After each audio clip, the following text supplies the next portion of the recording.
And I just want to say, whatever the board decides on this, but my recommendation for the plan that I recommended was not based on the savings next year. It was based on the fact that if we did not change, we could not have cut any elementary positions next year. We were locked into that. We're locked into it. Middle school, you cannot cut any more academic positions without asking to go over the class limit of 33, and you would have had to do the same thing at the high school. So this plan, it lowered your class size to, if we have to make further cuts next year, we could do it. And like I said, that's the big difference in that and the K-5 was for future years. The K-5, you were locked in, you had the present enrollment, you could make no more cuts at this 3 schools after this year. Just on that furlough, that option's still open according to Jamie? Yes, it is. Like on the supplement, do you have a recommendation that you're thinking of? Well, I would like to have an opportunity to review and at least take some numbers because I haven't had an opportunity to do that.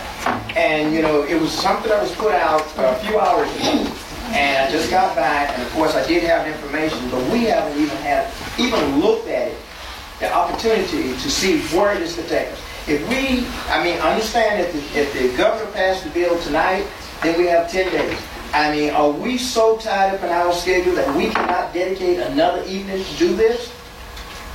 I don't think that is the thing. We have been working on this thing for several months. There's been committees with tons of parents and principals, and we've gone over it and over it. And now's the time. It's here before us to restructure the contracts. These people have lived all year. They're waiting. I don't know how you want to tie them up 10 more days. We have the money in savings. We spend it on them. They dedicate themselves to us. We need to be there for them and go ahead and give them that contract.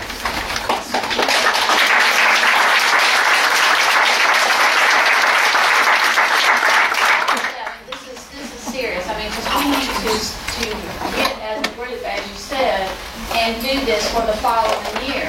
But to just tonight go, well, let's just don't do it and work ahead. No, we've been doing this all year long, and here it is. Let's do it. I say we've got the money to save. Mr. Harvey has been our constant force in the 14 years I've been on the board, and we would not even have the money if it wasn't for his diligence and savings and getting the money and having money in place. And Ms. Hamilton's been frugal in the years that she's been superintendent. They're the ones running the school, and I think it would behoove us to follow their recommendation rather than trying to do a takeover and say, well, let's don't do this and cut some people legs out from under them. I'm not going to do that. Well, I want to say this, and I'm going to finish. The bottom line is that the school board is charged with making a decision, a budgetary decision. And if we are not willing to make hard decisions, we don't need to be here. If we can't take new information that's presented to us and actually consider it, review it, and analyze it, then why are we here? And that's all I have to say. Jamie, what is our average supplement per teacher roughly? You know right off the top? So we start at 3,000 and it goes up to, 45, $5,000 on the upper end, like 35 years experience. 4,500. 4,400. I was going to say 4,400. Now, let me, since we're talking about that, the information I had, that I have on supplement comes out to be somewhere around $700,000 plus. Now, some of those supplements you cannot reduce. I realize that. Because if you are a national board certified person, that you can't mess with those monies. So, again, not having an opportunity to look at what dollars can be reduced, it's hard to make that decision. Potentially save $250,000 through dealing with supplements. So if we fail to consider this, I think, you know what? Okay. On the table right now, we have the motion to accept the pay scale as is. I make the motion we accept. It's already I just made. want to have a call vote. The only further comment I might have there is with the cuts that we put into this year, if things stay status quo with the governor, which we don't know if it will or won't, what we have in fund equity will carry us out 7 years. And the thing that bothers me is nobody wants a pay cut. I think we've worked hard to get it down to a manageable number that we can give the city enough time to try to regenerate the revenues for the schools. And that being said, I mean, even if that was on the table, with the work that we've done, I still don't think that I would consider cutting teachers' pay. Thank you.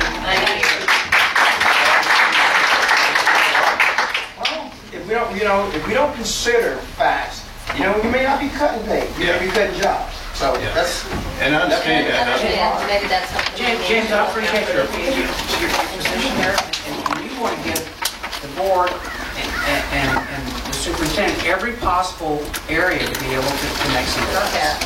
And who said that I can appreciate you may not do that. anything, but the fact is, we refuse to look at it. And And you know what we we haven't did? failed. You looked at it for us, and I appreciate that. And I think it's. One more thing. What we've done in this last time, we had categorized different cuts, level 1, 2, and 3 level cuts. And so we tried to work our way down till it got painful. And then we said, okay, let's go as far as we can go in order to make it a couple of years and see if things will turn around. And I guess what I'm saying, I think we've cut as far as I thought we should cut. And I really just don't feel comfortable in going to that area. Because I think there's other things, then that brings things back on the table. Okay, now what's less painful now? Going further on our priority list or cutting teachers' pay? So when you throw that back into the mix, then you got to bring everything back into the picture and say, okay, should we go further over here? Because we had more cuts we could make, and we decided not to. We decided to stop at a certain level. So there again, I mean, when you throw this other factor in, I think we have already factored in additional cuts that we could have taken, and we were satisfied with the level that we're at. And with that being said, I would call for the vote. All in favor? All opposed? Aye. Ayes have it. Okay, personnel. We have several business. I'm gonna make a motion that we accept them separately. Do I have a motion? You got a motion? Second? Second discussion. All right, under resignations.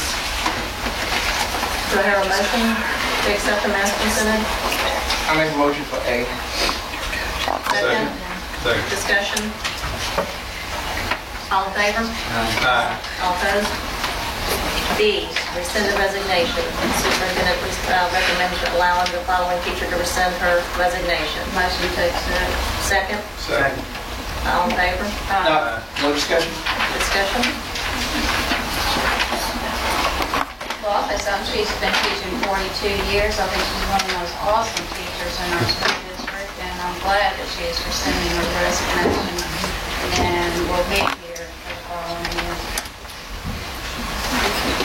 Okay. I've had this discussion with Carol now. Just go in my heart.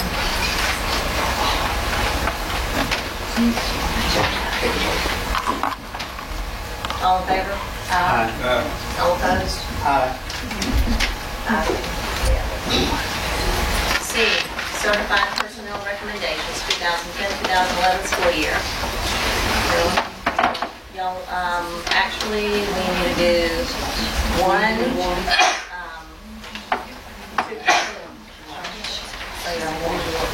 All right, superintendent recommends approval of the list of certified staff provided by principals, student services director for 2010-2011 for the following schools. Do I hear a motion? Motion. Second? Second. Discussion? Is this 1 through 6? This is We're doing one. All in favor? All opposed? 2, James?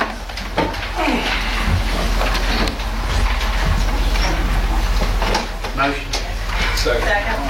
All in favor?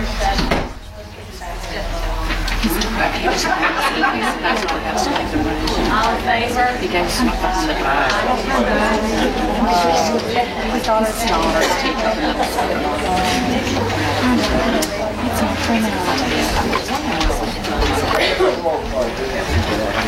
Stepdaughter, because a teacher